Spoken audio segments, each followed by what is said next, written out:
स्वागत छ यस विश्लेषणमा। के कहिले यस्तो विचार आएको छ, मानिसहरू हप्ताको 40-50 घण्टा मरिमेटेर काम गर्छन्, तैपनि महिनाको अन्त्यमा खल्टी सधैँ रित्तो किन हुन्छ?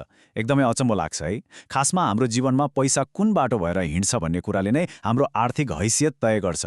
आज हामी पैसा हिँड्ने तीनवटा मुख्य बाटाहरूलाई डिकोड गर्दैछौँ। कसरी दिनहुँको आर्थिक तनावलाई पन्छाएर एउटा 21 करोडको सम्पत्ति निर्माण गर्ने शक्तिशाली सिस्टम बनाउन सकिन्छ भन्ने कुरा हामी यहाँ हेर्नेछौँ। पैसा कसरी चलायमान हुन्छ भन्ने यो कुरा बुझ्नु नै आर्थिक स्वतन्त्रताको पहिलो र सबैभन्दा महत्त्वपूर्ण खुड्किलो हो। अब अगाडि बढ्नु अघि आजको हाम्रो कार्यसूची हेरौँ। हामी गरिबीको मानसिकतादेखि सुरु गरेर मध्यमवर्गीय जाल, सम्पत्ति र दायित्व बीचको फरक, समृद्धिको मानसिकता र अन्त्यमा समृद्धिका लागि आवश्यक पर्ने मानसिकता परिवर्तनका कुराहरूमा केन्द्रित हुनेछौँ। ल, अब हाम्रो पहिलो खण्डबाट सुरु गरौँ। 1. गरिबीको मानसिकता, जहाँ आम्दानी सिधै खर्चमा परिणत हुन्छ। अब यहाँ एउटा एकदमै महत्त्वपूर्ण कुरा प्रश्न पारौँ। प्रणालीगत गरिबी भनेको एउटा कठोर यथार्थ हो, जहाँ साँच्चै नै घाँस, बाँस र कपास जुटाउन मुस्किल पर्छ। तर गरिबीको मानसिकता भनेको चाहिँ नि एउटा यस्तो डरलाग्दो व्यावहारिक जाल हो, जहाँ लाखौँ कमाउने मानिसहरू पनि नराम्ररी फस्ने गर्छन्। पैसा हातमा पर्ने बित्तिकै तत्कालै रमाइलो गर्नुपर्ने, महँगा रेस्टुरेन्टमा स्वाट्टै कार्ड स्वाइप गरिहाल्ने बानीले यो मानसिकतालाई झन मलजल गर्छ। जति धेरै कमाइ हुन्छ त्यति नै धेरै खर्च गर्ने बानीले गर्दा महिनाको अन्त्यमा ब्याङ्क ब्यालेन्स 0 हुन्छ। यो एउटा यस्तो चक्र हो जसले कहिले उभो लाग्न दिँदैन। यो तालिका हेर्दा कुरा एकदमै स्पष्ट हुन्छ। यो बाटोमा पैसाको यात्रा एकदम सिधा छ। माथि आम्दानीको रूपमा पैसा भित्रिन्छ र तुरन्तै खर्चको रूपमा बाहिरिन्छ। तलको सम्पत्ति खण्ड बिल्कुलै खाली हुन्छ। हरेक रुपैयाँ उपयोग्य वस्तुमै सकिन्छ। आजको कमाई आजै उडाउने यो बानीले गर्दा भविष्यका लागि कुनै आर्थिक सुरक्षा बाँकी नै रहँदैन। जतिसुकै वर्ष काम गरे पनि पैसा कहिले लगानीमा नबदलिने भएकोले आर्थिक अवस्था सधैँ जहाँको त्यहीँ रहन्छ। अब लागौँ दोस्रो खण्डतर्फ। 2. मध्यमवर्गीय जाल, अर्थात् सम्पन्नताको भ्रम। यो चाहिँ हाम्रो समाजमा सबैभन्दा धेरै देखिने बाटो हो। यो अवस्थामा के हुन्छ भने आम्दानीले दैनिक खर्च त धान्छ, तर बाँकी रहेको पैसा सोझै दायित्वतर्फ, अझ भनौँ ऋणको खाडलतर्फ धकेलिन्छ। अचम्मको कुरा के छ भने आजभोलि समाजले यो ऋणको जाललाई नै सफलता मान्न थालिसकेको छ। आफ्नो हैसियतभन्दा बाहिरका सामान किन्न ब्याङ्कको ऋण, इएमआई र क्रेडिट कार्डको मज्जाले प्रयोग हुन्छ। महिनाभरिको कमाइको ठूलो हिस्सा जब ब्याज र इएमआई तिर्नमै जान्छ, तब मानिस बाहिरबाट जतिसुकै सम्पन्न देखिए पनि भित्रभित्रै ठूलो आर्थिक दबावमा फसिरहेको हुन्छ। यसले धनी भएको एकदमै सुन्दर तर एकदमै खतरनाक भ्रम मात्रै सिर्जना गर्छ। एउटा कुरा विचार गरौँ त, बाटोमा गुड्ने विलासी कार र चिटिक्क परेका ठूला घरहरू सबैले देख्छन्।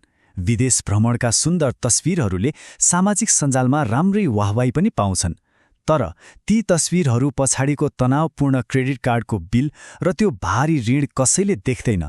धनी देखिनु र वास्तवमै धनी हुनु बीचको सबैभन्दा ठूलो र डरलाग्दो भिन्नता नै यही हो। धनी देखिने यो होडबाजीले भित्रभित्रै खोक्रो बनाइरहेको हुन्छ र दुःखको कुरा धेरैलाई यसको महसुस एकदमै ढिलो मात्र हुन्छ।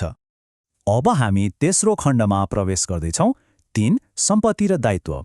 यो नै साँचो समृद्धिको प्रमुख आधार हो। ल, सम्पत्ति भनेको के हो त? यसलाई एकदमै सरल भाषामा बुझौँ। सम्पत्ति भनेको त्यस्तो कुनै पनि कुरा हो जसले निरन्तर हाम्रो खल्तीमा पैसा ल्याएर राखिदिन्छ, जस्तै भाडामा लगाइएको घर, लाभांश दिने शेयर वा निरन्तर आम्दानी दिइरहने कुनै डिजिटल कन्टेन्ट। यसको सबैभन्दा गजबको पक्ष भनेको हामी सुतिरहेको बेला वा काममा नभएको बेला पनि यी सम्पत्तिहरूले लगातार पैसा कमाइरहेका हुन्छन्। राम्रो कम्पनीको शेयर वा एउटा सफल ब्लगले बिना थप मिनेट लामो समयसम्म आम्दानी दिइरहन्छ। अनि यसको ठिक उल्टो, दायित्व भनेको चाहिँ एउटा चुइएको बाल्टी जस्तै हो। यसले निरन्तर हाम्रो खल्तीबाट पैसा रित्याउने काम मात्र गर्छ। सामान किन्दा लाग्ने सुरुको पैसा मात्र दायित्व होइन नि, त्यसपछि आउने मर्मत खर्च, ब्याज, बिमा र समयसँगै घट्दै जाने त्यसको मूल्यले निरन्तर हाम्रो आर्थिक ऊर्जा चुसिरहेको हुन्छ। दायित्वले कहिले पैसा ल्याउँदैन, बरु खल्तीमा भएको पैसालाई अनेक बहानामा बाहिर निकाल्ने काम मात्र गर्छ। अब यहाँनिर एउटा एकदमै रोचक कुरा छ, नक्कली सम्पत्तिको भ्रम। समाजले सफलताको प्रतीक मान्ने धेरै कुराहरू वास्तवमा सम्पत्ति हुँदै होइनन्। उदाहरणका लागि हामी धेरैजसो आफू बस्ने मुख्य घर र नयाँ कारलाई सम्पत्ति मान्ने गल्ती गर्छौँ। तर सोचौँ त, सोरुमबाट बाहिर निस्कने बित्तिकै एउटा नयाँ कारको मूल्य 15 देखि 20% स्वाट्टै घट्छ। आफू बस्ने घरले आम्दानी त दिँदैन, उल्टै कर र मर्मत खर्च मागिरहन्छ। त्यसै गरी महँगा फोन, घडी र डिजाइनर कपडाहरू पनि यही नक्कली सम्पत्ति हुन्। यिनीहरूले पैसा कमाउने होइन, भएको पैसा सिद्ध्याउने काम मात्रै गर्छन्। ल अब चौथो खण्डमा जाउँ, 4 पोइन्ट समृद्धिको मानसिकता। यो त्यस्तो अवस्था हो जहाँ आम्दानीले नै थप आम्दानी बढाउँछ। यो मोडल साँच्चै नै एउटा शक्तिशाली वित्तीय इन्जिन हो। यहाँ के हुन्छ भने पैसा आम्दानीबाट सिधै सम्पत्ति किन्नतर्फ प्रभावित हुन्छ र सबैभन्दा रमाइलो कुरा, ती सम्पत्तिहरूले आफ्नै छुट्टै नयाँ आम्दानी सृजना गर्न थाल्छन्। यसले एउटा यस्तो आत्मनिर्भर चक्र बनाउँछ जहाँ दायित्वको कोठा पुरै खाली हुन्छ। यसको अन्तिम लक्ष्य भनेकै यो चक्रलाई यति विशाल बनाउनु हो कि सम्पत्तिले कमाएको पैसाले नै सम्पूर्ण जीवनयापनको खर्च धान्न सकोस्। जब यस्तो हुन्छ नि, तब काम गर्नु एउटा बाध्यता रहँदैन, एउटा छुनौट मात्र बन्छ। र साँचो अर्थमा यही नै आर्थिक स्वतन्त्रता हो। यो कुरा सुन्न त एकदम राम्रो लाग्यो, तर कसरी गर्ने त?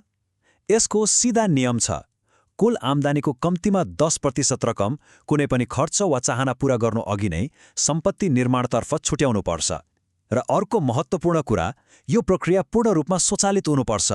मानवीय भावना कमजोर हुन्छ। कहिलेकाहीँ जोसमा आएर खर्च गर्न मन लाग्न सक्छ, तर ब्याङ्कको अटोमेटिक ट्रान्सफरले कहिल्यै बहाना बनाउँदैन। यही 10% को सानो तर निरन्तर लगानीले कम्पाउन्डिङ अर्थात् चक्रवर्ती ब्याजको जादु मार्फत कालान्तरमा एउटा विशाल आर्थिक साम्राज्य खडा गर्न सक्छ। अब हामी हाम्रो अन्तिम र 5औं खण्डमा आइपुगेका छौँ। 5 समृद्धिका लागि मानसिकता परिवर्तन। सिद्धान्त बुझेर मात्र भएन, अब यसलाई कसरी कार्यान्वयन गर्ने त? यो कार्यान्वयन गर्ने रणनीति एकदमै व्यावहारिक छ। सबैभन्दा पहिले त आफ्नो ब्याङ्क स्टेटमेन्ट अगाडि राखेर दैनिक खर्चको सूक्ष्म लेखाजोखा गर्नुपर्छ। प्रत्येक खर्चलाई सम्पत्ति, दायित्व वा सामान्य खर्च भनेर एकदमै कठोरताका साथ वर्गीकरण गर्नुपर्छ। यसले हाम्रो पैसा कहाँ खेर गइरहेको छ भनेर ऐना जस्तै छर्लङ्ग पारिदिन्छ। त्यसपछि अघि भने जस्तै लगानीलाई पूर्ण रूपमा स्वचालित बनाउनुपर्छ। यसो गर्दा पैसा हातमा परेर खर्च गर्ने प्रलोभन आउनु अघि नै त्यो सही ठाउँमा पुगिसक्छ। यो बाटोमा अघि बढ्न मुख्य 4वटा गम्भीर मानसिकता परिवर्तन आवश्यक छन्। पहिलो, एउटा कर्मचारी जस्तो मात्र होइन, हरेक कुरामा प्रतिफल खोज्ने लगानीकर्ता जस्तो सोच्न थाल्नुपर्छ। दोस्रो, रातारात धनी हुने लोभ त्यागेर स्थिर र निरन्तर वृद्धिको 20 वर्षे लामो खेल खेल्ने धैर्यता राख्नुपर्छ। तेस्रो, खर्च गर्न मात्रै उक्साउने समूहबाट अलि टाढा रहेर आफूलाई आर्थिक रूपले माथि उठाउन प्रेरित गर्ने साथीहरूको सङ्गत गर्नुपर्छ। र चौथो, किताबी ज्ञान मात्र होइन, बजारलाई साँच्चीकै बुझ्ने वास्तविक वित्तीय बुद्धिमत्ता लागू गर्नुपर्छ। अब यो वित्तीय बुद्धिमत्ता भनेको व्यवहारमा कस्तो देखिन्छ त? यो भनेको दिनहुँ आइपर्ने आर्थिक दुविधाहरूलाई सही तरिकाले सुल्झाउनु हो। जस्तै कुन म्युचुअल फन्ड सही छ भनेर आफै विश्लेषण गर्न सक्नु, भौतिक गहना किनेर ब्याङ्कको लकरमा थन्क्याउनुको सट्टा सुरक्षित प्रतिफल दिने डिजिटल सुन छान्नु, घर भाडा तिरेर बस्नु ठिक कि महँगो EMI तिरेर घर किन्नु ठिक भनेर आफै गणितीय हिसाब गर्न जान्नु, अनि ऋण काटेर नयाँ कार किन्नुभन्दा बजेटभित्रै रहेर राम्रो सेकेन्ड ह्यान्ड कार रोज्नु। यस्ता ससाना निर्णयहरू नै वित्तीय बुद्धिमत्ताका उदाहरण हुन्। यो विश्लेषणको अन्त्यमा आइपुग्दा एउटा एकदमै गम्भीर प्रश्न बाँकी रहन्छ। हरेक पटक खल्तीबाट पैसा निकाल्दा हामीले एउटा चुनाव गरिरहेका हुन्छौँ। के आजको त्यो खर्चले भविष्यको स्वतन्त्रता किन्दैछ वा जीवनभरको आर्थिक दासत्व? आम्दानीलाई सिधै खर्च गर्ने गरिबीको बाटो, ऋणले भरिएको मध्यमवर्गीय जाल वा पैसाले पैसा कमाउने वास्तविक समृद्धिको बाटो? आज पैसाले यी 3 मध्ये कुन बाटो लिनेछ? यो छनौट पूर्ण रूपमा हाम्रै हातमा छ र यही छनौटले नै आउने दशकौंसम्मको आर्थिक भविष्य तय गर्नेछ।